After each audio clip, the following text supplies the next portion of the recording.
Today's episode of the Electric Batcast is brought to you by Stern. Insider Connected. Head to sternpinball.com to sign up today. Marco Specialties, everything pinball, pinball parts and more at marcopinball.com. And Game Room Goodies. Check out GameRoomGoodies.com for new and used pinball machines, arcade games, jukeboxes, pool tables, and more. And now, the click and clack of pinball, Rachel Bess and Cale Hernandez. And we're live. All right, welcome to the Electric Batcast. This is, I have it written down here, so I know for sure, this is episode 17. Awesome. Last time I wasn't sure. I said 16, and that I would apologize if that wasn't right, and there was no need for an apology. So this is your... Because I nailed it. Your notice. Yeah. There's no need for a notice. Yes, indeed. Good, good. You're on it. So we've got some pinball. Well, we've got some pinball to talk about. Right. That's why we're here. What's going on at the Electric Bat? I want to go ahead and hit this up because we have an exciting event happening tomorrow, and hopefully I'll get this out tonight so people will get excited about it. Yeah. What's it called? It is called the Waffles. It's Waffles 2. It's where people fly in from California so they can go to Waffle House because they don't have them there. And then they come to the Bat and play a tournament during the middle of the day. And then they go back to Waffle House for dinner. And then they fly back to California that night. It's a day trip. They get on a plane. Yeah. And it sounds like they've got enough of folks coming out so that they can just get like half a plane. Yeah. So this is going to be at noon on Tuesday, and it's right before our league night. So this is exciting for our friends who own their own businesses or can work on their own time schedule. Or they telecommute with a green screen. Yep. They can play pinball all day long. Yeah. You can come and get some Whopper points. It's like an appetizer. You can get your Whopper points for the Waffles tournament. That's right. And you can even win money. Yeah. Did you know this? I did know this. It's $6. $1 goes to the IFPA. Okay. Our friend Josh. He goes straight to Josh's pocket. Josh gets $1. Every time we play pinball, Josh gets a little cut. It's funny. Well, he's big. What a smart guy. And then you have, okay, so it's $6. It's noon. It's Tuesday, June the 25th, which is tomorrow. Yes. Hope to see you guys there. Anybody's invited. It is limited to 40 people, and there are at least 11 people coming from California. Right. So let's make room for 29 Arizonans. It's just another point of how pinball is booming. It's huge. It's huge. It is we have, blowing up. We're blowing up. We're always seeing new people at the arcade. We have arcades around us expanding. Yeah. Like really expanding, just blowing out that waistband. We're coming for you, Portland, with all your games on location. Phoenix is on your tail. We're doing something. About to be. I don't know, but it's exciting, and people are doing things right. We also have the Dog Days of Summer 2. Yeah, this another is special tournament. The second installment of Roland's tournament. You win money here, too. Congratulations, Roland won the Stern Insider Connected kit for his Elvira. Oh, that's right. Yeah, last episode we had people enter. Yep, and Roland won. Congratulations for that. Dog Days of Summer 2, July 21st, 2024. Yeah. That's next month, and it's at the Electric Bat Arcade. It is a pitball production. I'm glad you said it. I always screw that up. I have it written down right here. Smart. Yep. It's a very cool graphic and all that stuff. Go to our social media if you want to know any more about it. But I think I just told you everything. I don't know, but that's exciting. And Chewy, I swear, this guy just keeps hitting home run after home run. I think everybody's aware of Chewy's world-famous All Classics Bounty Knockout Tournament. Which is coming up this Sunday. This month, it's always the last Sunday of the month. Incredible. And now he's doing these one-offs where he started out with a team challenge. So you pick 3 people. You pick 2 people. There's a team of 3 people. And these are called Bats Night Out, right? Yeah, so yeah, the first one was Bats Night team Out. play. And this was really cool because it was 3 people on a team, and each person had to choose before the tournament started whether they would play ball 1, ball 2, or ball 3 all night. You couldn't change. So you had to use a little strategy, because on some games it makes sense, like on classics where bonus can carry over, you want your heavy hitter up first. On some of the other games, you want everything set up so you've got your closer, right? And Certainly. so there was some strategy to how that went, and that was awesome. God, that was so much fun. And then And he had people loved another it. one. People loved it. People loved it. They were so excited to do another team one. And then this last month, he did a split flipper. And then people decided they really, really loved that. One of the things that I'm excited about these tournaments is that there are some people that are not into giant competitive tournaments. And these are much more for fun. They're not for points. It's very casual and very fun. And it's not 120 people yet. So this is, there's just something for everybody. Yeah.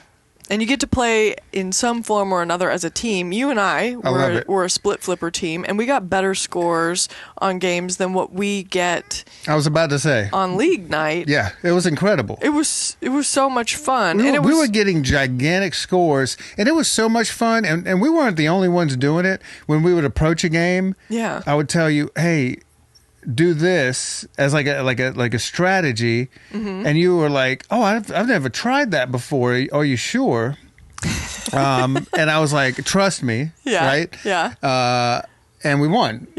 Well, I mean that particular game, not the whole. We didn't win the whole thing. No, but the one time that I had a strategy. Your strategy was, for people who are wondering, I usually plunge for the skill shot to get into the house in Elvira House of Horrors, and Cale was like, no, stop doing that. I was the plunger. I was on the right hand side for split flipper, and he's like, soft plunge and then shoot it into the house, or pick your shot. Well, soft plunge. Get it safely on the flipper. That'll feed it to the right flipper, and you have a little ball save. So if you kind of mess up, which I didn't, try it again. You never messed up. We had 3 balls, and you were successful at all 3. And I love the look on your face when you pull it off. You're like, oh, that is a nice strategy, because you trap up on the right flipper, and you have so many shots to choose from. Instead of going for that skill shot. But you know what? If you go for the skill shot, that's cool too. That's the great thing about pinball. You can do what you want. Well, isn't that right? Somewhat. You can somewhat do what you want.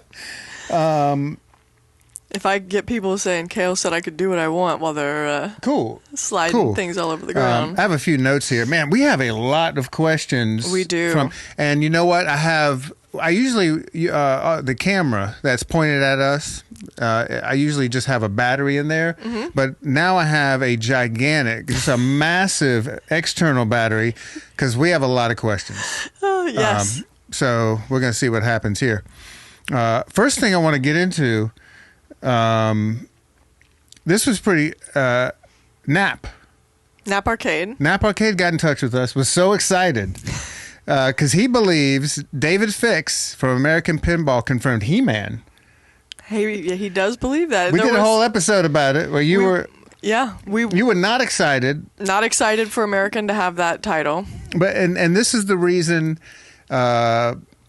he thinks that American has He-Man. First of all, he's been hearing some rumblings for a long time, and he already thought that American had He-Man.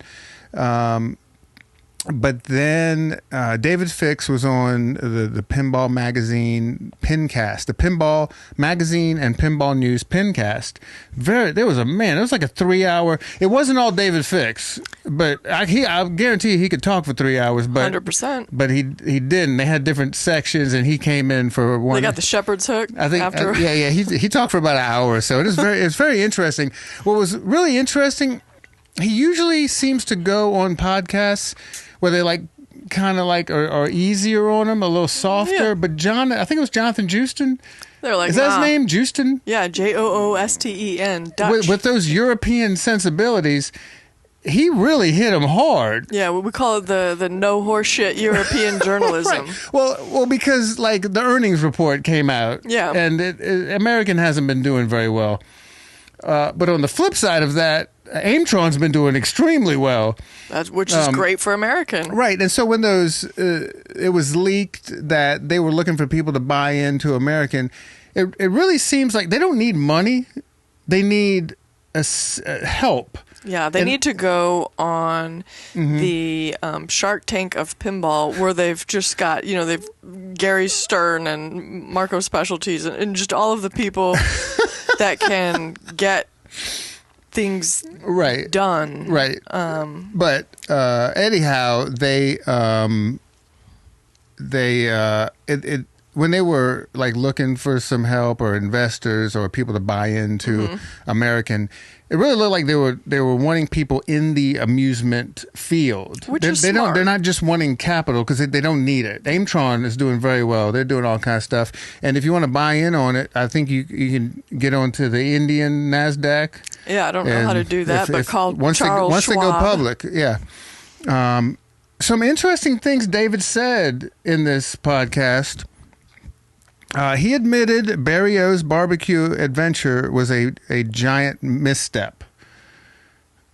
But didn't he also say that was going to be like a layout for future custom white label games? Yep. So if you want that, Jack Daniels, give him a call.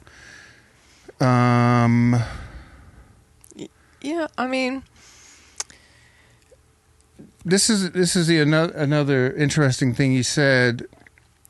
So, back to He-Man. This is the reason Nap Arcade was like, I think this is coming, because in this podcast, David Fix mentions a podcaster crying about them having a certain license. Yeah. And that's me. I mean, that just. Not like literally right. crying. But he said, "Do not worry.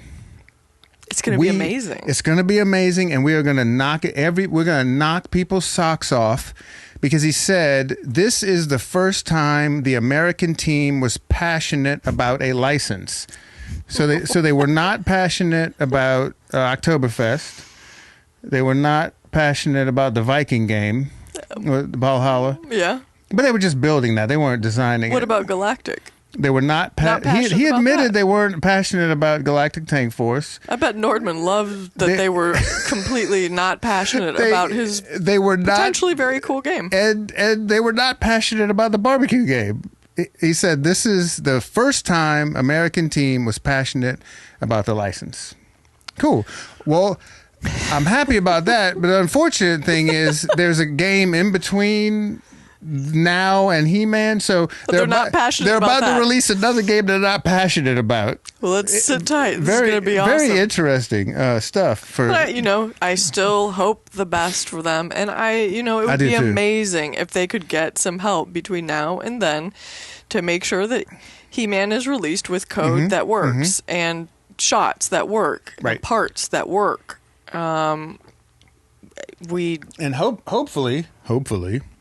Hopefully Frenchie's doing the art, because Frenchie would do He-Man right. Yeah. I mean, it would be dope. I love that. Would so Frenchie, if you're listening and they aren't using you, let's do it. We'll do a an intervention. It called? When takeover, a hostile takeover. No, when you raise money, like a Kickstarter. A Kickstarter. Well, we'll get you some money, man. Everybody will put in a little bit, and we'll do it. Americans should do a Kickstarter. They don't need money. What they need is there like a version of Kickstarter for talent? Oh man, pull out that burn cream. There you went. How about that? I'm just saying they need, the parts. Acquiring parts is not as simple as what people think that don't know about that we don't side of it. Like pinball It's news hard. is not our thing, but since we did touch on that, and He-Man is your dream theme, we thought we'd just give you that little nugget. And if you want to hear that whole podcast, go to Pinball Magazine and Pinball News Pincast. I think it's the last one. Man, it's long. It's like 3 hours. Listen, drop it in. Start a tape on a. It's on always a road fun trip. to listen to David Fix on a hot mic. But this was a good one because Jonathan really pushed him on because he was wishy-washy. Can't wait to chat at Expo. A couple of months away. Shout out to great friend Jake Danzig, Oh, yeah. who gave us local pinball hero. He gave us an IRL question. He didn't write in. He showed up. He showed up at the arcade. He showed up and at the said- arcade, and he had a question. He played two games of pinball. I think he played John Wick. An analog question Yep. submission. Yep. He wanted. I think it was a top 10 custom pins, home pins, Home-brews? whatever you want to call them, home I would brews, call 'em or home-brews. custom pins. But we don't really have a top 10, so we're just going to tell you some of our favorites that we've seen, mostly at conventions, right? Mostly at conventions. I'll start with Jake's. Dukes of Hazzard is Dukes of Hazzard. put together by the Outpost Cordelia team, Katie and Olivia. Right. Did excellent work, completely redesigning board sets and making that play field play differently than it did when it was right. a Paragon. For sure. And I know some people online have been like, is this really a custom pin? Isn't it just a retheme? Man, they went It's beyond. totally different. It's Really, custom boards. They just used the play field and the cabinet. I mean, all the art. So the layout is the same. It's kind of like, would you call Beatles a retheme? I don't know. Some people might. I don't know. Yeah, it's a reimagining.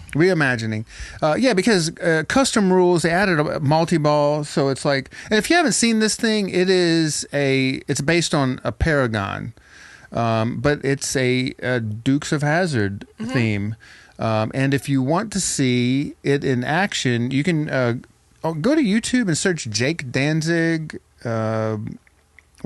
Dukes of Hazzard? Dukes of Hazzard Yeah. pin, and there's a whole stream we did. Man, that was a long time ago. Was that like COVID times? I think so. Jake brought or Katie and Olivia I think they may have brought the Dukes of Hazzard to Electric Bat Arcade for the day, and we had a great time. But this whole team went above and beyond, and this thing is expensive. Like, I don't want to say, I mean, Jake's talked to us about it, but this thing was very expensive to build something like this. And what was mind blowing was the reliability. Yeah, it worked consistently. Right. Which is through the whole stream, which Galactic Tank Force can't even last a stream. That's true. So this is really doing something. He built a machine that outperforms a company that supposedly their specialty is making pinball machines. I always thought that was impressive. Yes. But let's not just talk about Jake the whole time, because he asked the question. He asked the question. But that's one of our favorite pins. Yeah. Another one, Sean Irby. Oh. 8-Ball Beyond. You blew this up at Expo, and you happened to do it in front of him and a bunch of other people that I was really so happy play. because those of you who know me, I'm not like the best pinball player in the world, but I hit this combo on Sean's machine, and he was actually watching me. And Sean's a world-class player. He was actually watching me and said, "I've never seen anybody combo that shot over and over again." Made me feel good. Yes. Still makes me feel good, and you know that because I bring it up a lot. A lot. Yeah. So thank you for the compliment, Sean. And that's another game we really love, and it held up. You and me played the crap out of it. Mm-hmm. Mike Vinicor. Yeah. There was a bunch of other All day serious players, and we were just in a line, like rotating, going, "I need to play this thing again." Fantastic game, and really, really well done. Every aspect of it, the art, the mechanics. Plus, me and you we like that theme. Any kind Right. of like outer spacey thing is Right. that's up in our wheelhouse. For sure. And I think in an honorable mention is the Trashland. Yeah, Tanner Petch makes some very so. As a fellow art school graduate, I wish that we would have gone to college together at the same time. I mean, it's always so neat whenever you see people doing real life useful things in art school. For sure. So it's neat to see the way that he's got one now where the ramp comes out of the machine and goes back in, and they just look very cool. They seem straight out of Juxtapose magazine kind of deal. The creativity is unmatched. And the art is rad. Right, the style. It has a very special style that is distinct from all other homebrews, custom pins, whatever. And I think I hope he sticks with it and maybe teams up with someone that can help him dial in all of the components and make these like fully realized, like something that I could put in the bat. Right. Oh, and most importantly, reliable. This is an honorable mention because I tried to play it 3 times at Expo and I couldn't because it wasn't working. Right. So I think he does things like so outside of the box, literally. I mean, like the ball travels outside of the cabinet, gets you a beer, then comes back. But they don't Python, always work. Right? Like Python. Right. This is Alice in Wonderland, but much. But man, are they cool to look at and A+ work. Thank you so much for the question, Jake. And you can follow, there's a very cool, what do you call it, Facebook group? Yes. On Facebook. It's a Facebook group on Facebook. Crazy. Called Strictly Custom Pinball Machines. Yep, I'm a member. It's about 10,000 members. Yeah, let's get those numbers up and make everybody in that group happy. Wonderful a group of creative folks. Yeah. Now, are we? I want to mention another one. Do you have something? I was going to go into the readers. Okay, well, I want to mention one more. You know what? You can do whatever you want. Excellent. Go with Arzak. I'll just be quiet. The Mobius one that CW Goss made that we played it at ZapCon this year, and it was. I want that game. It was beautiful. And he has a full pinside. I think I've mentioned it on this podcast before. But so please, just quickly, please do it again. Arzak, Arzach, and there's a pinside thread following production beginning to end, and it's great. Check it out. It is absolutely fabulous, and you know I love some Mobius, so I was excited to see this. And the woodwork, the custom woodwork he did, whew. Yeah, he built the whole thing in his driveway. CNC like routed out the play. I mean, it looks real good. Why are you laughing? Because I can't believe I added this. I don't even know if I want to say this in here in the notes. Let's just move on. Wow, how bad is it whenever Cale? It's like maybe not. No, I don't know why I put this in here. It was like I must have been driving and you added this and like I'm not even going to get into it. Well, I'm gonna save it for the next one. Okay, that's why. That's the what do you call that? A cliffhanger? Yeah, cliffhanger. Cale's gonna say something. Cale's gonna say something funny next time. Hold on. I'm gonna save it for it. We have an addendum to the Pulp Fiction manual. Oh, this is important. This is our what do you call this? A public service announcement? Yes, one of my favorite things to do when I read. I always have a pencil next to me to edit in case I could come across some sort of error in a book or magazine that I'm reading. And this is not 100% my discovery. This is John Schoppel as well. We've both come across this issue with 2 separate Pulp Fictions.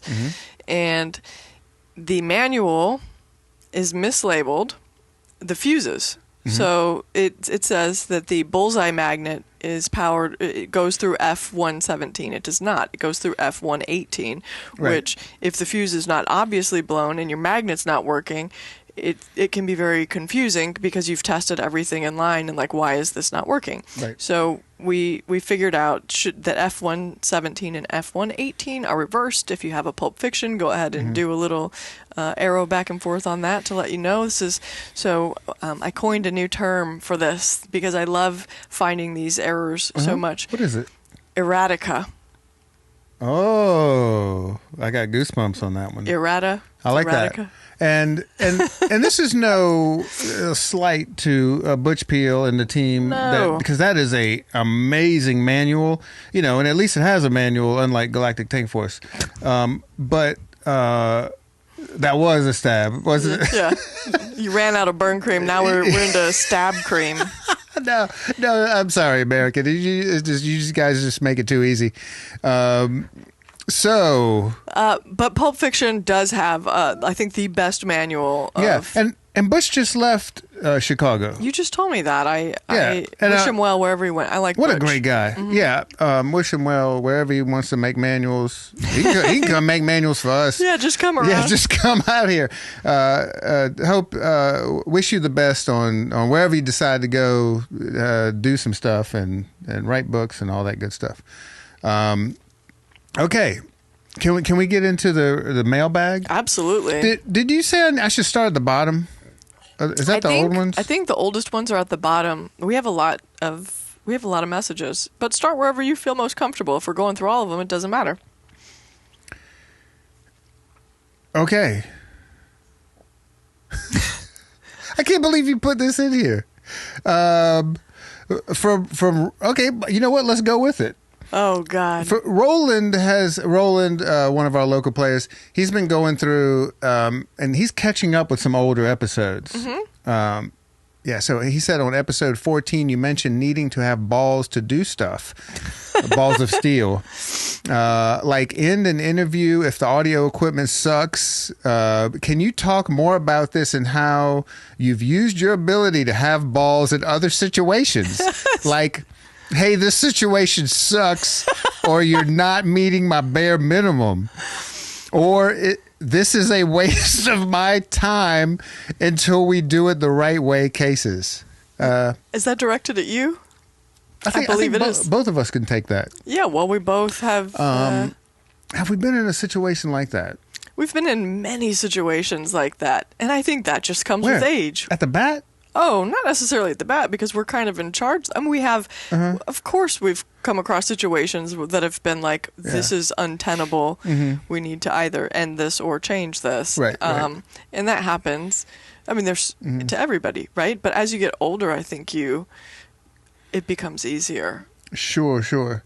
And if you haven't listened to that episode, it was all about David Fix. Wow, we're really that's what he's talking about. Yeah, I know. He him and Steve Bowden. Speaking of Steve, congratulations to Steve Bowden. He just won Yegpin. Yegpin. Congratulations. And those games, I don't know how they were playing those games, because they were basically they had a lot of the games had some of them were on wood blocks to make them super steep. Make them super steep, and then you had lightning flippers on like almost every game, and then there was like a Godzilla and Attack from Mars that basically had the Can Crusher Whoa Nelly flippers. They were almost 2-inch flippers. They were so small. But Steve won it. Great. Steve kicked ass. Great player. And thank you so much. But Steve and David, or Steven and David Fix were on a podcast, and the audio and visual was just like horrible. It was something you couldn't even listen to. And I was saying, I think it's up to the podcasters to go, hey man, let's pump the brakes and stop this and do something that the audience is going to actually enjoy. Mm-hmm. I mean, I've talked to so many podcasters who are like, why did that happen? Mm-hmm. This day and age. And I think it's just important for companies to understand, get some good microphones. Go back and listen to episode 14, because I give some suggestion for like cheap microphones, USB mic, or even cheap XLR mics. But in any field, if you are the person that knows about something, and the other person, maybe that's not their area of expertise, it's your responsibility, I think, to 100%. do that. 100%. Like, for example, we run an arcade. We are the ones that know that you should always use that arcade's tokens in their token machines. Some people, it just doesn't even occur to them that if they don't, that it's theft, essentially. And it really, really hurts that arcade. So it's my job to educate people that maybe didn't think about that. Certainly. And there has been, and it's not just Electric Bat Arcade. There was a local arcade that stopped using tokens because so many people were using other arcade tokens at that arcade. And that kind of sucks. Yeah, they had to pay out. I mean, they have to pay out the people. They didn't own all of the games, so they have to pay out people. And if people are putting in tokens from other arcades that they didn't put the money into their token machines for, that money is just coming out of that arcade's pocket. It is, and it's like you said, it's sad. They had all these custom tokens made, and they had this cool feel and idea, and they had to stop using them because. And they were in the unfortunate situation where the arcade, like literally across the street, was like giving away tokens. So people would go there to get the tokens and then go across the street to use the tokens. And so, if you're doing this or you know anybody that's doing it, just educate them. Like, support. None of these, mall arcades, the big corporate arcades, they're all using cards now. Right. It's usually like the little guys that want to keep it real. They're using tokens. Like don't screw those guys over. Support them. Use their tokens and their machines. And otherwise, you'll only be left with mall arcades. Right. And then it's your fault. You right? Specifically. Only you can prevent mall arcade theft, pinball game theft. Yeah. Okay. Well, and one other situation I don't run into this too much, but where like somebody wants to fix a machine in a certain way, and I'm just like, no, we're not doing that. Like weird stuff. Like you will catch the machine on fire, or you will break it, or it looks janky. I have had the balls to be like, no, stop what you're doing, get away from the machine, and don't do that. But so I think balls are good for both men and women. 100%. To tell people what's up. Let's move on to Gutter Ghoul. We have a question from Gutter Ghoul. He's always on Discord. Yes. He's always on the Discord, and he is giving us another question. If you want to be on the Discord, we almost have 300 people in there. That seems like a lot. Isn't that crazy? Yeah. And people really excited about pinball. We're meeting new friends. Yes. And offering advice. And it's not just us. Like the whole community there offers advice. Go to our website, electricbatarcade.com. Go to the podcast tab, and there's a link in there to get you into our Discord. It's a secret, but now it's out. You've told them. Yep. Now you can join. From Gutter Ghoul. And I haven't read these. Okay. So there might be some big words I flub. Okay, I'll help you through it. I'll warn you. Can you give us a high-level view of the admin it takes to run the bat? Oh, I can already tell this is a question. This is a Rachel question. This is a question for you. Okay. Because you're the admin. I am 100% of the admin. Are you having to document tokens by machine to make sure they pay themselves off? How often are you restocking the Tiki Bar? Do you need QuickBooks, or are you using Excel to tabulate and calculate the operating costs? What's it like staffing the bat? Contracted or full employees? Man, what? Those are really detailed. Let's go through them one by one. Do I need to break these down for you? Yes, because this is what the Batcast is all about. This is the nuts and bolts of running a successful bar/arcade, pinball arcade. Yes. We talk a lot about repairing things. Let's hear it. How do you run this big operation? You're the captain of the ship. Let's go. Do you want to hit the first one? You want me to repeat the first one? Yes. Okay. Are you having to document tokens by machine to make sure they pay themselves off? Okay. I do document by machine, but I use the audits. People see us, moving around tokens sometimes, but we're only ever sorting the tokens. We don't count the tokens. That would be insanity. Right. We go off the audits on all of the machines. So every month we check all of the audits on all of the machines, and it's a lot. That takes just doing that takes over an hour. of documentation. And people think, I know when they see us going into our office and we're in there for like hours and hours and hours, I think people think we're just like goofing off, like back there. or hiding like, from people. Yeah, like I think they think that we're back there like smoking weed, playing pinball, and Right. like that's I not would at all. much rather be out there playing games with Ty Absolutely. and Keegan. But most of what we're doing back there is admin. We're trying to figure out how to do various things that need to be done at that time. But there is a lot of just data keeping, paperwork, all of that. So that leads into some other stuff. I don't use QuickBooks. I use Google Docs and sheets of paper. Right. There's a lot of like scraps of paper trying to figure out various things. Stocking the tiki bar, we order stuff every week, figuring out what demand type thing of different things there are, different merch stuff, keeping tabs on where all that is, because we really are, as much as John Shoppel is a huge help, Chewy is a huge help, Mark also, and then of course all of the Bat Bar staff, but still 90% of the work is being done by me and you on a daily basis. It really is just a very, very small crew doing a lot of work. And I know that like the Wedgehead guys could tell you the same sort of thing. It's just a lot of work. And I would love to hire more people. I would love to have more techs. That's my biggest demand. And I have a lot of people that would like to work for us as a tech, but unfortunately they don't yet know how to tech or how to tech expeditiously, right? I need someone to come in that can hit the ground running and know what to do and do a good job at it. I don't have the time to train somebody because that's really like a years long thing of figuring this stuff out. So that's my the biggest need for me is more tech people. Everything else I can handle, and I'm lucky that our entire crew is very, very trustworthy. If I was starting this business, like for some reason I got picked up and put in a city where I didn't know anybody, that would be really difficult too, because there's a lot of trust involved with this sort of stuff, and everybody on our crew is just fantastic and great, and we're so grateful for them. Right. But then there's other just dumb, boring stuff like dealing with insurance, dealing with state regulations, dealing with auditors, dealing with all of the like just stuff that any business has to do.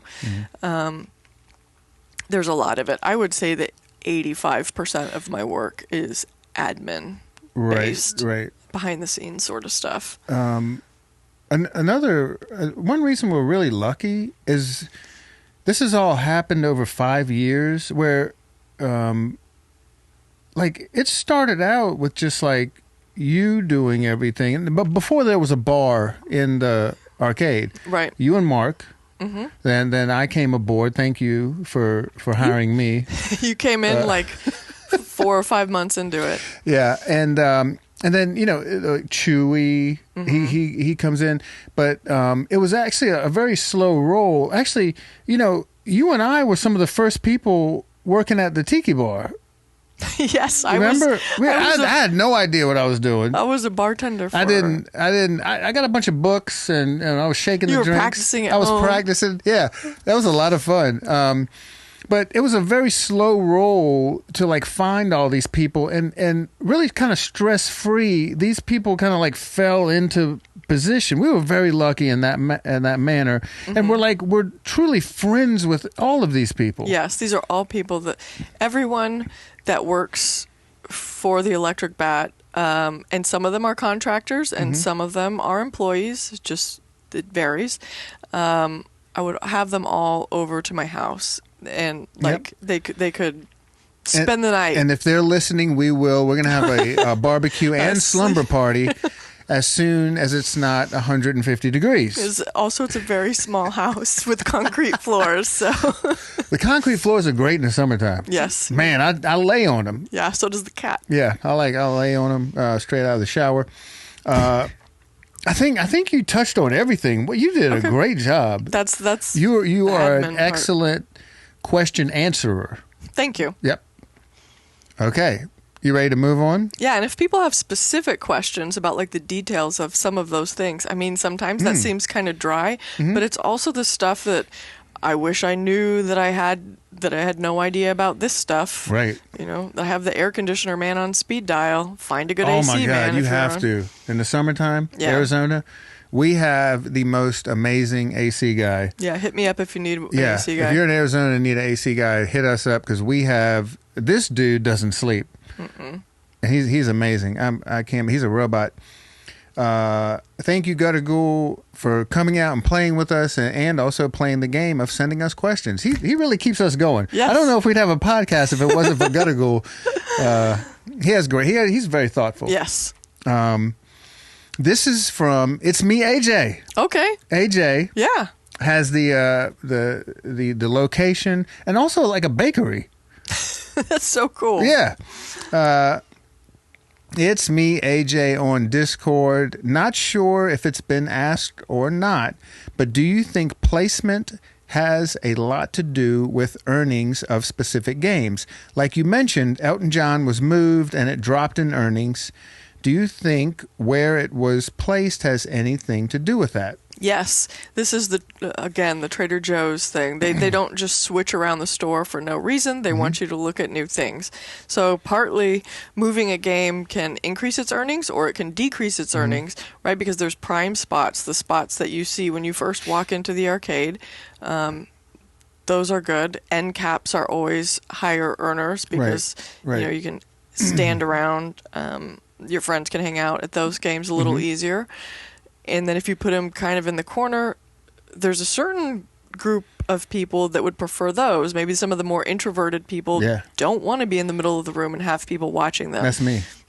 That's not you. That's you. You haven't been introverted a day in your life. You came out of the womb fishing for compliments. You know what? I pulled I like to pull the game in the middle of the room, just with an extension cord. Maybe some flashing lights. lights. Yes, sir. So if there are games that aren't being played, they might get moved around. We don't tend to do this too much because we just don't. I mean, but if I needed to, if there was a game that wasn't being played, I might move it. Move it around and it would get some fresh eyes on it. Right. And you know, Mark Mandeltort of Marco Specialties, he used to always tell me, if you ever start an arcade, he's like every couple of months, just move the machines around. That is retail 101. It's what the Gap does. It's what every successful Banana retailer Republic, does. Costco, they just shift. It's all the same stuff. They just shift it around, and it has a feel like something's new. But let me warn you, we don't always do that at the bat. And here's the reason. You have over 100 people trying to find pinball machines on a Tuesday night. Right. When we have a tournament, we've actually had to label in match play.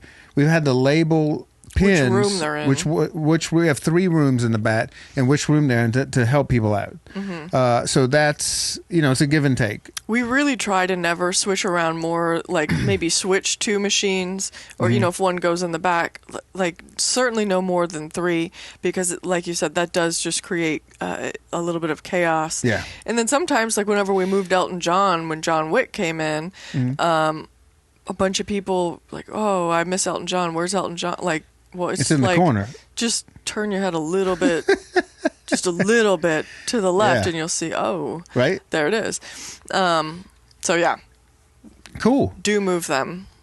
Thank you for the question, AJ. I hope we answered your question. If not, just hit us back up. We'll answer it again. And we love baked goods. Yeah, so we gotta go visit him. Yeah, we'll buy some baked goods from you.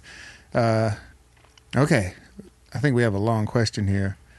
Oh, this is from Amsterdam. From Ilko. Did you add this? Yes. Ilko in Amsterdam. Thank you for listening to us. That's a long ways off, isn't it? Yeah. Yes, it is. Me and my friends in high school, we always used to want to take a vacation to Amsterdam. Why is that? Well, because they had these What'd you say? They had these bars where you could do certain things you couldn't do in the States. But now it's all good in the States, and so we You're talking about the pot bars, not the lady bars. I think you can do mushrooms there too. Probably. Yeah. Amsterdam seems beautiful. We love to come visit you, and we will hit you up if we do. Because it sounds like you know where some pinball machines are. Oh, I thought you meant you were going to go stay at Ilko's house. We might stay at Ilko's. Thank you for the question. Here we go. Okay. I have a question about dialing in my games. I am very lucky to own 5 modern Sterns in my game room. We are definitely staying with you when we come to Amsterdam because that sounds like a blast. Almost every one of them has 1 or 2 shots which do not flow so well. Also, compared to some games on location or at the dealer's game room, for example, the back entrance of the building in Godzilla, the center orbit of Jurassic Park, and the wave ramp on Jaws. Excuse me. Okay. So he's looking to dial in some shots. Right. On my machines, I have more rattles and more rejects for these specific shots than other games I have played, and for other shots, my machines play a lot smoother. There is always enough room to tweak the metal ball guides. Do you have tips on how to tweak the metal ball guides to optimize the flow of a modern Stern game? Some sort of step-by-step approach. This is a great question. And this comes up a lot. We talk about this a lot because especially people who are new to pinball, and they order they get a brand new a new in-box Stern, and they set it up at home, and they're like, why is this not playing like the one at the arcade, at my local arcade? Why is this one not playing like one Johnny Bagels? Johnny Bagels. Do we know Johnny Bagels? We know Johnny that's the guy Bagels. at Bagelfelds. Yeah. But what everybody, even people who have been dealing with machines for a few years, don't get this. These are all handmade machines, and we know this for a fact because we saw them making them recently. But I mean, everybody knows this. They've seen the videos of the factories. Sure. These are all built by people, and every single machine is different. By people, of people, and for the people. For the people. But besides that, these aren't like done by robots and computers and exact. I mean, these are all hand built machines, and you're buying an expensive like science project, this big kinetic piece of art, and the little things that I think, and I don't think this guy's new to pinball. He has 5 machines, and I mean, you if you really want to, you can go drilling new holes to have balls go in different directions. But we never go that far. But things like pitch make a difference. Pitch and leveling make a huge difference with how shots are going to feel. For sure. But they do. I mean, because even though you've got that dimpling in the play field at the factory, the drill is still going, and it may go in like a hair to the left, a hair to the right. And so even if 2 games are set up like with identical pitch and level, they're still going to play different, and that's part of the beauty of it too, right? That Absolutely. These are completely unique machines. Man, I get off on tuning machines. It's fun. Yeah. It's fun and it's your game. You can. Sometimes we do it in ways that homeowners maybe wouldn't. We'll get out a wrench or some pliers and just start like torquing on it. Yeah. Not too often though. Usually we'll just do it the way that makes the most sense. If it's a ball guide, you can unscrew it a little bit and then push it one way or the other, and that will feed your shots a little bit different. One thing that we did like on the T-Rex ramp on Jurassic Park, if you're experiencing rejects on that ramp, one thing that worked for us is on the plastic protector on the top of that ramp, raise that up a tiny bit, just like a washer's amount of height, and that made for smooth flow. But there isn't a step 1 do this, step 2 do this. It really is. Right. There's an art to it, and you just play it and get a feel for it. And one trick that you do a lot, if you're getting, and John Choppel also, if you're getting weird action from a ball and you can't necessarily see it, is take slow-mo shots with your camera so you can see what is it actually hitting off of that's Right. making it exhibit this weird behavior, and then solve from there. Sure. But these machines are meant to be this way. So this is intentional, and it is part of the fun of a machine to have the glass off and mess around with it until it plays how you want it to play. 100%. Yeah, and I don't have any specific examples. He wants like specifically for the back entrance of the Godzilla building, the center orbit of Jurassic Park, and the wave ramp on Jaws. I've never had an issue with that center orbit on Jurassic Park. Man, that thing's usually like a dream. But maybe his upper flipper could be adjusted. Center orbit. Oh, like where the spinner is? The spinner is, yeah. Oh, yeah. I think that's what he's talking about. That would be the center, right? Yeah, I guess that would. I was thinking the center of the playfield shot going around. Man, our Jurassic, I love playing that thing. I do too. It's so like super broken in. It's been played and rode hard. Been played 30,000 times, and it plays like a dream. It feels good. Maybe that's just you just play the shit out of it and see what's up. But I haven't done anything this extreme on modern machines, but on classic machines, specifically like free fall, I noticed there was a really nasty ball hop, and we actually noticed, we watched some streams of, not competitive streams, but like people playing it, and I think there was something in the factory where they just drilled the hole improperly. We saw it on other machines. I actually filled that hole, drilled a completely different hole, and moved the ball guide. I got Bellcito with it. That. Yeah. Yeah.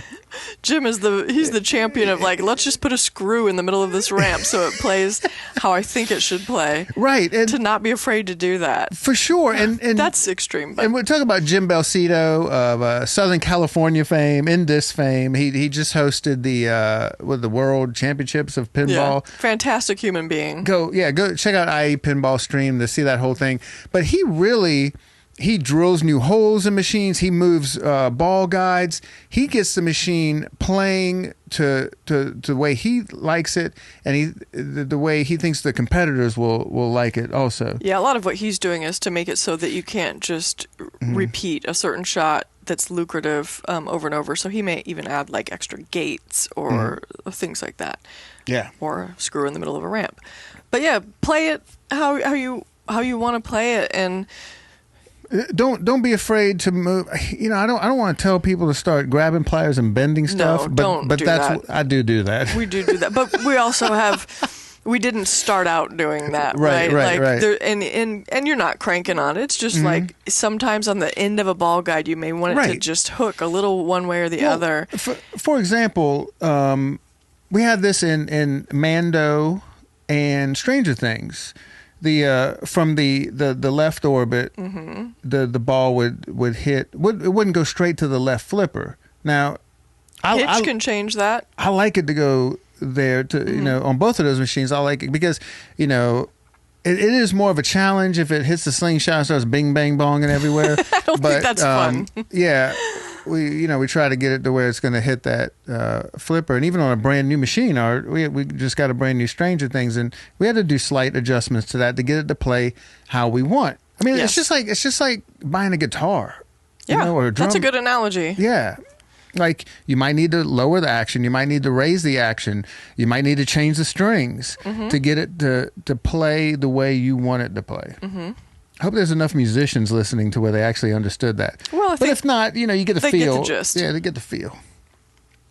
Thank you so much, Ilko from Amsterdam. I'm so happy that you're listening to us from so far away. Hello, Amsterdam. This is from my boy Lauren. Oh, Lauren Silver Dong. Silver Dong on Stern Insider Connected. I love people always like put the little funny names on their Insider Connected account, and Silver Dong is one of the best. Why do they call him Silver Dong? Someone gave him that he's name. Silverman, right? Yeah. He's Silverman, and it was like he has a company called Silver Dog Productions. Oh, that's right. And Silver Dog, I think maybe Uncle Joe turned him on to that. Now he's Silver Dong, or Uncle Joe thought it was funny. Well, yeah. They're both right. Well, thank you so much for your question, Lauren, and follow Silver Dong on Stern Insider Connected. You know you can follow people. Yes, yeah. Yep. To what degree? This is his question. Okay. To what degree do manufacturers work with operators with regard to release timelines, game design choices, anything to do with the expectations of delivery of the game, etc.? Can I answer this? Please. 0.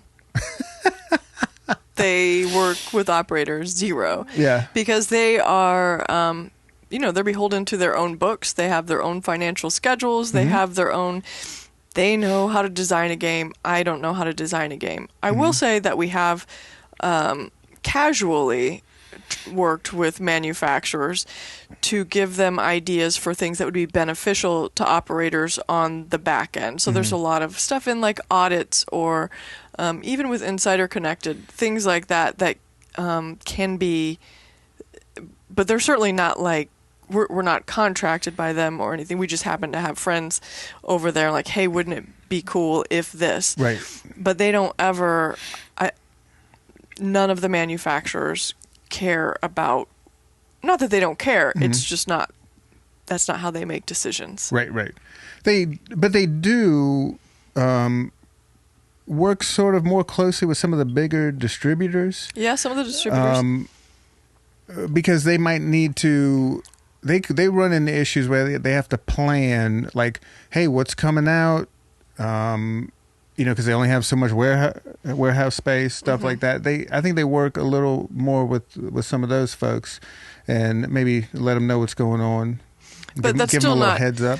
That's still them, perhaps letting some people in on some information that they have already decided. It's not them calling Game Room Goodies, for example, and saying, hey, when would you like the next game to come out? Oh. That's not happening. Oh, no, nothing like that. But with timelines and what have you. Like informing them, but not asking them. Not game design choices. Not at all.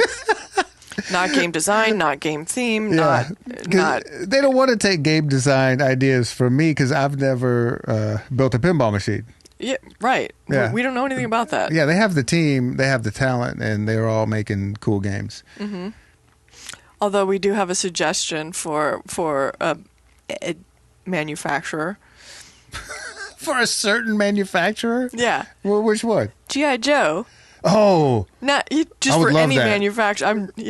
Man, G.I. Joe, I would American hero. I would be all about that. As long as somebody's going to do and you He-Man, can have, let's do G.I. you got Joe. the Pro could be the Joe model, right? The Premium Cobra could be Cobra, and then the LE, they'll do it like Transformers. Remember, it was like half Autobots and Decepticons. I thought you meant that the LE of G.I. Joe would be Transformers, not the half. That would be super cool. You get the Pro, the Premium, and the Transformers. Do you know the G.I. Joe and the Transformers teamed up? It was a miniseries. It was a 4-issue miniseries. I've got all the G.I. Joe comics out. Do you know that they're putting together a hardcover? Man, that's going to be cool. It's on Kickstarter right now of all the G.I. Joe comics, G.I. Joe Special Missions, the G.I. Joe yearbook. Am I getting too nerdy here? No. So there's one person listening that's going like, hell yeah. Cale, G.I. Joe. I put in on that Kickstarter. Man, I would be all about a G.I. Joe pinball machine. I think it would sell so well. Yeah, I'm excited. See, because this is what I think what we need to... people are sick of the... music of a certain generation. So now let's move over to the comics and cartoons of same generation. For sure. Right? For sure. We're going right down this list. Did we answer Lauren's question? Yes. I think so. We don't. All the manufacturers do their thing, and they might reach out to one or two people, but it's not like a consistent thing where they're getting input. No, they're definitely their own company. They all know what they're doing. Have their own timetables and plans. More stuff from Gutter Ghoul. Oh, Should we give somebody else a chance or? let's Dan the Man. Oh, I like Dan the Man. I saw Dan him the other day. Man. Yeah. You saw him when the other day? Oh yeah, they were in, him and Rachel were in there partying at the They left us arcade. a really nice note Oh, on the clipboard. I love them. They're the best people in the world. From Dan the Man on Discord. Do you consider any cosmetic restoration before putting machines on the floor? I like that one because it's short. And do we? We try not to buy games anymore that require cosmetic restoration. In the past, in my early days, I certainly bought a lot because those were the games I could afford. And I did do a lot of... You did serious restoration. That was what I did before I had... Yeah, I did do a lot of that. Now, that is so much work, and I really don't. And clear coat is very toxic, And I don't want to mess with that, and you don't want to mess with that. You did the most beautiful restoration of a Stern Dracula that I have ever seen. We got to get that back on the floor. We got to fix some things. Yeah, it's got just one little switch that needs some adjusting. I was actually thinking about, it's time for me. You don't have to worry about it. I'm going to do this for you. Oh. I'm going to spend some time in the shop. I'm going to get that thing running for you. What do you say? I love it. Give it to me. Boom. Right there. All right. You don't worry about it. I'm going to get that thing going. I love that. If I can, I'm going to call somebody. All right. Thank you, Dan. Other than that, no, we haven't like painted anything or anything like that. But we sometimes do some powder coat just for fun. Oh yeah. Absolutely. That's true. But that's not restoration. That's jazzing up. That's jazzing up. There's a difference between restoration and jazzing, and we like jazzing. Yeah, so sometimes I would do something very minor, like if there was, like on roller games, you couldn't read the inserts, so I made it so you could read the inserts, like functional stuff. Oh, of course. If it's something like that where you can't tell what to do, that's very important, and that's cosmetic. Yeah, I think that would count. Yeah, and I think this is kind of cosmetic when you brought that old beater home, that the Stern free fall. And I was like, what are you doing? This play field is wrecked. Yeah. And so I literally put a half can of wax into this play field, and it kept absorbing it. This thing had been in the desert, in the middle of the desert for 40 years. 40 years. Wax just kept disappearing into this wood. You kept I was like, saying, where's it going? Rachel, you're not going to believe this. I'm literally on my 10th waxing. Yeah, but when it brought beautiful. that thing back to life. So who was right there? Sometimes that's cosmetic also. But who was right? You were right. That's right. I don't ever doubt you anymore. I did one time. I don't. I was like, why did you buy this? You brought home that and an Andromeda. Yeah, Andromeda. You were stoked about gorgeous. the Andromeda. The other one, you were like, this is huge. It's heavy, and it's not working, and it looks like it's been rode into the Mad Max. Now it is a fan favorite. Okay, and I'm glad you got it. This is a good question. This is from Duplex 2205. Okay, on Discord. Questions for the next Batcast, and we're at the next Batcast. Hopefully we didn't miss this question. Okay, what is it? Here we are, right? Is the resale value of the machine considered as a factor into the total earnings that the machine will have over the lifetime that it is operated? For example, a 7K machine, is it expected to make 7K return in total coin drop, post any splits and maintenance, before the machine is considered an earner?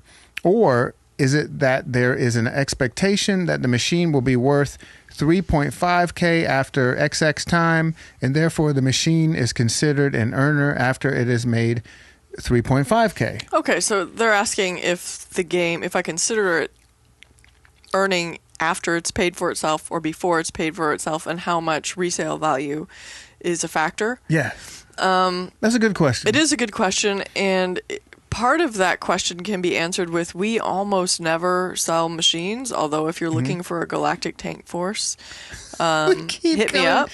We keep coming back to GTF. Yeah. But that game is... We're seriously... relatively... It's stable now. We have the most beautiful Galactic Tank Force. The software is screwed up. But it's way, way better than it was. Anyway, for the most part, we don't sell machines, so I don't really think about resale, and I know at some point, and that point is probably about now, that we have to start selling machines to make room for new machines. I don't think about that part so much, but I do think about how much a game is likely to earn and how much it costs. For example, if I'm buying a classic game and I know that it's going to go on the floor for 50 cents a play, if I have to spend $5,000 or $6,000 on that game, it has to be played 10,000 times before it pays for itself. Plus, then you've got parts and labor and all of that stuff on top of it. If I have a choice between a game that's going to be 50 cents on the floor and it's going to cost me $1,500, or if it's going to cost me $5,000, and all other things being equal, I am of course going to choose the less expensive game in that scenario. I don't really think about whether games individually, I know whether or not they've paid for themselves or not paid for themselves, but just because of the way that we do our budget, there's 60-something pinball machines on the floor, so all of those games work together, as a team to pay the bills. So the budget is set based on the earnings of every game compiled. So I only do it based on kind of a gut feeling and how much I like the game, and does it remotely make financial sense to purchase. Right. Do you remember the guy who asked you, why are you still charging? I can't remember which machine it was, but he was like, why are you still charging to play this machine? Because certainly it had paid itself off by now. You remember that dude? It was like years ago. That's nuts. And we're not people. We've had people write in that have gotten the same. It is very weird. Like, well, surely you have paid this grocery store off, so these apples should be free. Right. Yeah. And the answer to that is they all work as all of the machines are my little friends. They work together as a team, and they pay the bills so that we can stay open. Right. And that person is just dumb. Hot take. Well, and I get it. Like, if I was naive and didn't understand how pinball machines worked and thought it was just like a Pac-Man, right? I could see where they're thinking like, why am I getting charged for this? This surely has paid itself off, and they don't realize that all of these little parts. Like, what is it? A flipper rebuild is like $50. How much do they think my air conditioning, just our electrical bill, is every month? They're not thinking about all that. They're just thinking about, here is this machine. It's self-contained. It's got glass. It's like it works all the time. Every time I'm here, it totally works. So there's no problem with it. Why, and it's probably made several $1,000s over the past 5 years. Why do I have to pay for it? I get what that person's. It's wrong, but I get it. I get why they're asking that. I don't. Yeah. I feel like the very, very basic understanding of how things work and how people are able to eat food and have electricity. Right. It's just. I got you. This is another question from Guttergool, and that was a great question. Who is that from? Duplex2205 on Discord. Thank you for the question. Here's some more from Guttergool. Is there a time that people play the most? Like, is 9 p.m. on a Friday the Bats' witching hour? Oh, I love Guttergool. I'm assuming the tourney blows away every other time out of the water, but is it not the top? If it's not the top? But if it's not the top, that's even more interesting. The Tuesday night tournaments are our busiest time. Barring some like Halloween party type, like special events, but just on a weekly basis, the tournament is definitely like 120 people in that arcade. More than that because there's casuals. That's our biggest time. Aside from that, it varies, but the times that you would think are generally the busiest. Usually Friday and Saturday nights are the busiest, but every once in a while we'll come in there on a, Wednesday afternoon or Thursday at 4 p.m. and the arcade is packed. We have no idea why, but we're grateful for it. Awesome. Yeah. I was trying to find this one. It's I don't know if it's a question or a comment. It's deep inside. It was actually on somebody else's. It was on Joe's for the indie arcade wave. Oh, okay. It was on his TikTok, and somebody commented because we did a podcast with him, and this person obviously listens to the podcast because they said they really wish that we would have guests on that would push back on our ideas. Oh.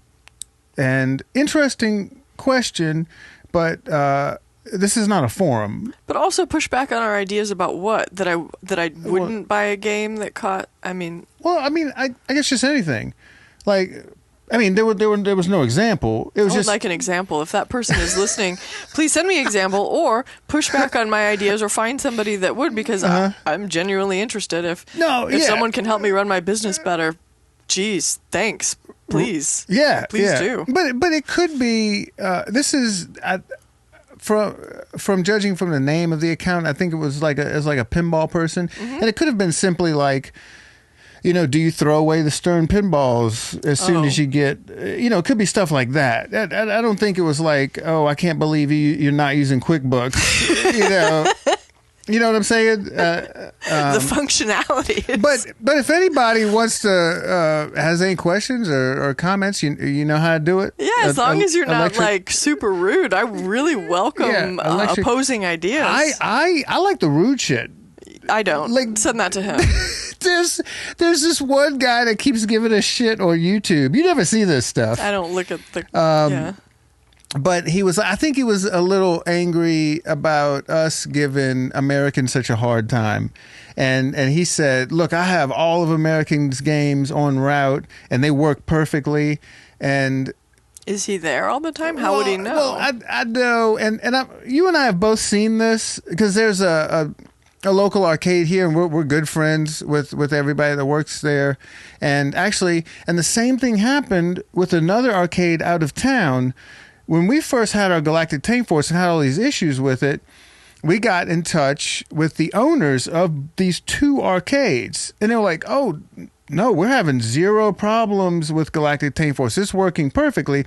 But then when we talked to their techs, it was a whole different story. Yeah. This is a piece of garbage that we can't wait to sell.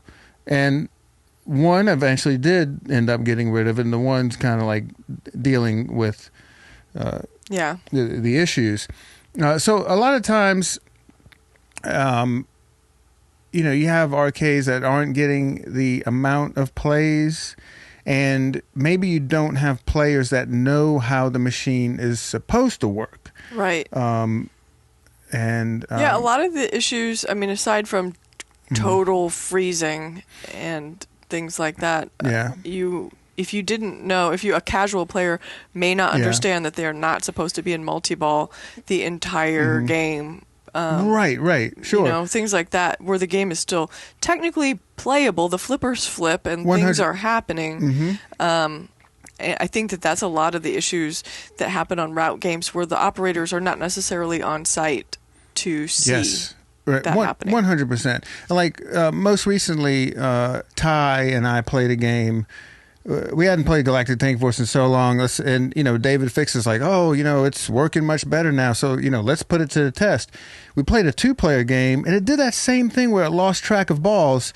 Like I'm in a multi-ball, and one of the balls got into the scoop that feeds, the saucer that feeds the lock, and I finished my multi-balls and everything drained. I was like, well, what's up with that last ball? And it just ended the game. And then shot that ball out, and that ball drained. Now, maybe it's supposed to do that. It doesn't seem right that it takes one of my multi-balls. But it's doing, basically, the programming is doing the same thing it's always done. and I think their programmers are like contract people, so they don't really have people on staff that can fix this kind of stuff. Either way, the damn thing doesn't work. Well, I will say that it works way better than it did before that last code update. Yeah. Because now it doesn't just totally lock up all of the time. Yes. So it's better in that regard. But I would ask that person, whoever it is, if they happen to be listening, if they're so happy with that game, I would love for them to contact me because I will give them a very good deal on an additional one. Yes, actually a very, very good deal. But I think this guy's just a curmudgeon because he also complained about, you know the sweatshirts we did with Forever the Flip? Yeah. He complained about the artwork on it. Oh, he doesn't like somebody else's artwork? Oh, well. Yeah. So, Okay. I don't know. I think this guy, it just reminded me of the times when, you're trying to play Call of Duty on Xbox and like everybody screwed your mom and then they're calling you the N-word. This seemed like one of those. Oh, he's one of those people? Yeah, this seemed like he's just one of those guys. Well, good for him that his life is going so well that he's got so much spare time to do that. Yeah. But back to that, I would really love some people to, if they have opposing views or things where that they want to push back on something I or you say, I would love to hear it. Yeah, I would love that. Teach me. I'm all about learning things. Yeah. But I do, anytime that guy comes and like kind of trolls us in the YouTube comments, I do engage with him in a very genuine manner. I don't think he likes that. Oh. Oh. Okay, so before we wrap up, can you tell us what's going on at the bat? Is there anything people need to get ready for? Yes, there's a lot people need to get ready for. Oh. So punch electric bat into your GPS now. You're going to be coming there a lot over the next 2 weeks. Okay. Tomorrow we've got waffles at noon. So tournament at noon, a tournament at 6:30 tomorrow. And then Sunday, Chewy's world famous Bounty Knockout tournament. And the weekend after the Saturday after that, the 6th, July 6th, we have our John Wick launch party. Ooh. Very cool. So those are just the near-term stuff. And we have a lot more prizes for that. Yeah, they sent out a lot. They sent us a lot of prizes, and we have some in-house prizes that we will be giving away too. So absolutely, we like to, at our launch parties, we like to give away most of the prizes randomly. We want to encourage participation, not just for the hot shots to win. That's right. Win the prizes. So come on out, win some prizes. Just show up at the bat, play. Tell me your ideas. Tell me the things I'm doing wrong. I'd love to hear it. We want some pushback. We really do welcome it. Yeah. All right. Well, thank you to Marco Specialties for sponsoring the show. If you need any pinball parts, give them a call. They have A+ customer service and just about any part you would ever need. It's a one-stop shop. Yeah. Game Room Goodies. That's where we get all our machines from. They've got all kinds of machines. Amazing. If you are buying a machine in Arizona or shoot, wherever, I think they'll ship. They'll ship anywhere. Yeah. Go to GameRoomGoodies.com. They have everything for your game room. Great customer service. Fantastic customer service. And also, Stern Insider Connected. We're always logging in. Yep. Everybody at the arcade's logging in. They loved it. We have 2 monitors that show the leaderboards, and every month the top people on the leaderboard win either a Translite or a Stern banner. And we thank you for the support, Stern Insider Connected. Yeah. And thank you for the Insider Connected kit that Roland won from that last giveaway. Yeah, that was very cool. He's enjoying that thing. Good deal. Cool. Well, I think we're going to be signing out. Do you have anything else for the audience? No. Okay, good. Well, that's the way I like it. But it sounds like they might have some things for me. No, you still stuck on that. You want some pushback. I tell you what. I want to hear. I want to hear ideas. We should invite him on. I want to see But you better have a good mic. I got to figure out who it was. I have to look back on there. Send us how I would run the bat. I would love to hear it because we're just we might learn something. Yeah, I'm sure I'll learn. I'm completely open. I learn things from people every day. Yep. Okay. Bats out. I had a absolute fabulous time with you. It was a real slice. That's my line. Hey? That's my line. I'm learning from you. Isn't it? Okay. Thank you guys for joining us. We will catch you, I don't know, soon, in a couple of weeks. Yeah, maybe sooner. We'll do another one of these things. Send us some questions, comments. Yep. Mm-hmm. I saved a couple of questions, so we have a few questions, but we do need the audience's help. We want to know what you want to know about, and it doesn't even have to do with pinball. It could be anything. We know about food. What else? I mean, pinball would be ideal, though. Ideal. Yeah. Okay. Well, don't listen to me. Thank you, guys. We'll see you next time. We had an absolute blast. We'll see you. Bye-bye.